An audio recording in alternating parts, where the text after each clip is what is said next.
The waves rolled gently onto the sandy beach of Suva, carrying the scent of salt and the cries of distant seabirds.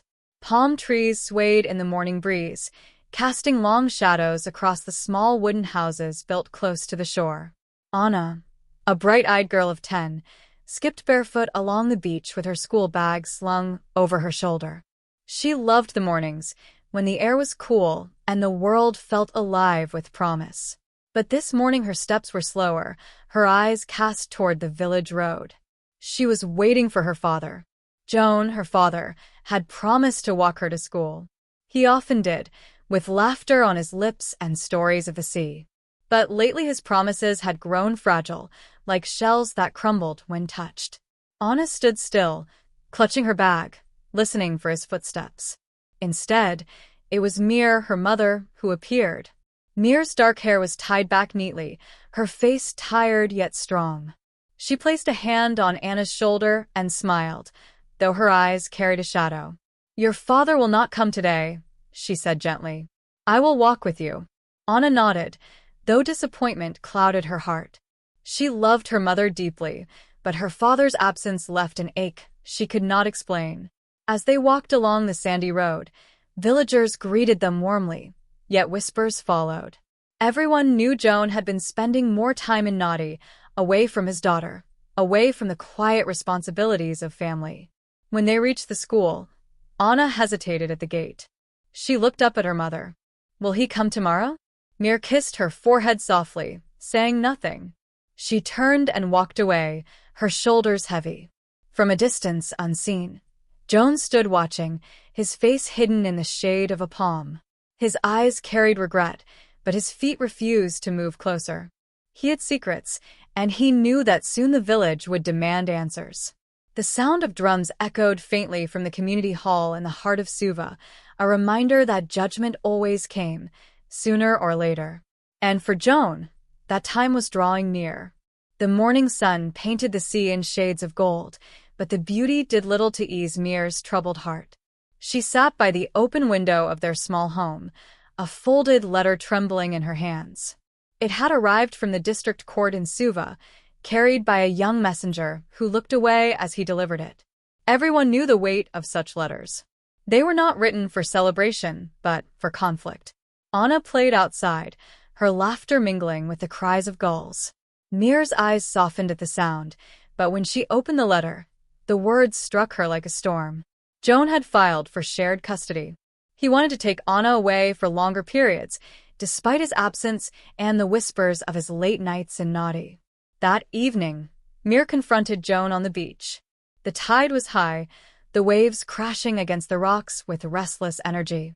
Joan stood tall, his fisherman's build still strong, but his eyes betrayed the exhaustion of nights spent chasing distractions rather than family. "Why, Joan?"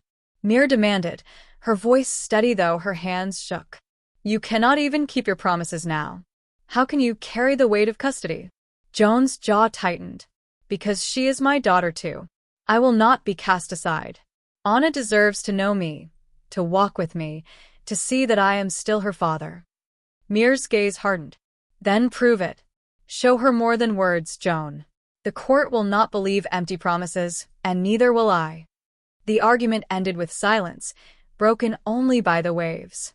Yet in that silence, Anna watched from the shadows, her young heart torn between love and fear. The letter had begun what could not be undone. In Fiji, the voice of the court was strong, but so too was the voice of the village. Word of Joan's petition spread quickly, carried by gossip as swift as the sea wind.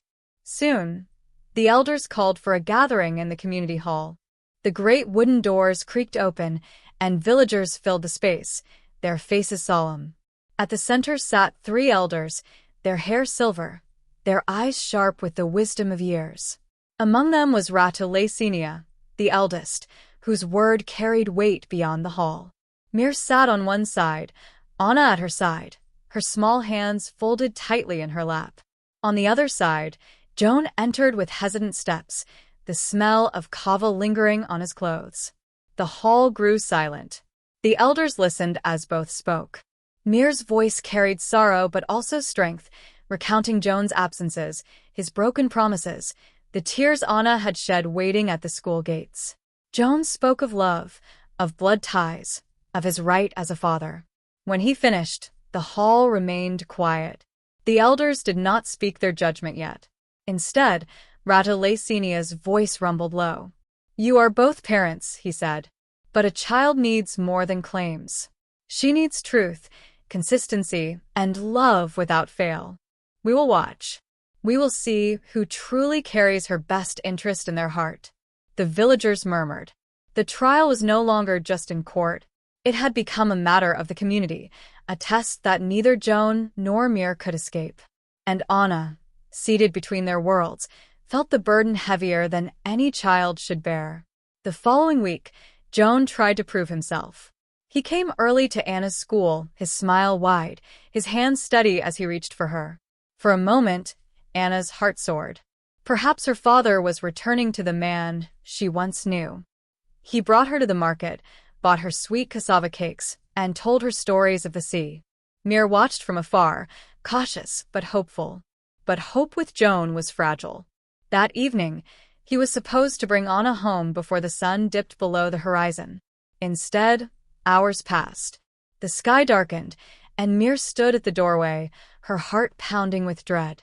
At last, Anna returned, her steps slow, her eyes downcast. Behind her, Joan staggered, his voice too loud, his laughter too forced. The smell of drink betrayed him. Mir's anger was sharp, but her daughter's tears cut deeper. Anna clung to her mother's dress, whispering, "He forgot again." The villagers who witnessed the scene shook their heads. Whispers grew into judgment, and judgment into certainty. Joan had broken his promise, and with it, something inside Anna had cracked. The day of the court arrived.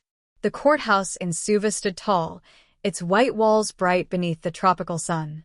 Mir walked with Anna at her side, her steps steady though her stomach churned.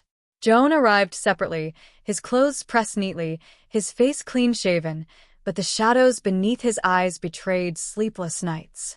Inside, the judge listened with patient silence. Lawyers spoke, papers rustled, evidence was presented.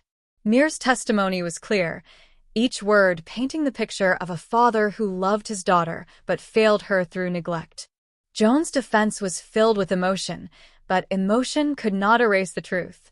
Anna was called forward, too young to understand the weight of the room, yet old enough to know her own heart. When the judge asked her gently, "Who do you feel safest with?" the answer trembled in her voice but rang clear. "With my mother." The courtroom was silent. Joan closed his eyes, his hand gripping the edge of the table. The law spoke, but its echo was already carried in the heart of the child. The judgment did not end Joan's struggle. That night, the village was struck by a storm, rain pounding against the rooftops, wind howling through the palms. Joan sat alone in his small house, the sound of thunder echoing the turmoil inside him. He poured kava, glass after glass, until the room spun. His mind replayed Anna's words, each syllable cutting deeper than the lash of the rain. He was her father, yet she had chosen safety over blood. Outside, the storm raged, tearing branches from trees, sending waves crashing against the shore. Inside, Joan's storm was worse. He shouted into the darkness, promising he would change, swearing he would win her back. But the only reply was the rain on his roof. Across the village, Anna lay awake beside her mother, clutching her blanket as lightning flashed. She thought of her father, her love for him tangled with fear. She whispered a prayer into the night, not knowing if it would reach him. The storm passed, but the silence that followed carried a weight heavier than the thunder. Days turned to weeks. Joan tried once more to prove himself, but each attempt was stained by the same flaws. He would arrive late, promises half-kept, words filled with hope but no action. Then one evening, as the sun sank into the sea, Joan collapsed outside the kava bar in Nadi. Villagers carried him home, their faces grim, their voices low. The once proud fisherman lay weakened, his body failing under the weight of his choices. Mir heard the news and came, Anna clinging to her side. She stood in the doorway of his small house, watching the man who had once been strong now broken. Joan's eyes opened, glazed with pain, but when they met Anna's, they softened. He reached out, his voice cracked. "Anna, forgive me." Anna stepped closer, tears streaming down her cheeks. She held his hand, small and trembling, her love refusing to vanish despite the wounds. For the first time, Joan saw not the judgment of the village, nor the weight of the court, but the reflection of himself in his daughter's eyes. And it broke him more than any fall could. The court convened one last time. Joan, pale and weakened, entered the hall supported by two men. Mir watched him with eyes that held no hatred, only sorrow. Anna sat quietly between them, her hands folded tightly. The judge reviewed the case, noting the evidence, the testimonies, the failures, and the fleeting moments of effort. Then, with calm finality, the words were spoken. Custody is granted to the mother. The father retains visitation under supervision. The gavel struck, and with it, Joan's last hope shattered.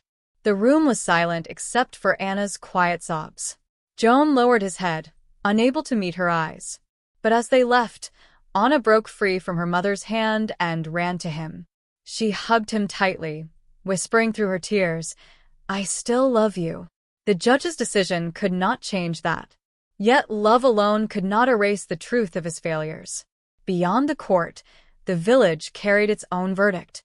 Whispers turned to lessons told by parents to children, warnings about promises broken, and the cost of neglect. Ratalacinia called for another gathering in the hall. This time, the words were not for the court, but for the people. "Love is not enough," he said, his voice heavy. "A child needs presence, protection, and truth." Let this story remind us that blood is not stronger than care. The one who provides safety is the one who deserves trust. The villagers bowed their heads, their silence heavy with understanding. Joan listened from the back, his shoulders bent, his pride stripped away. Mir stood at the front, Anna's hand in hers, not triumphant, but steady. The lesson belonged not to them alone, but to all who listened. The sun rose over Suva, painting the ocean in hues of red and gold. Mir walked with Anna along the beach, their footsteps leaving trails in the sand that the waves slowly erased.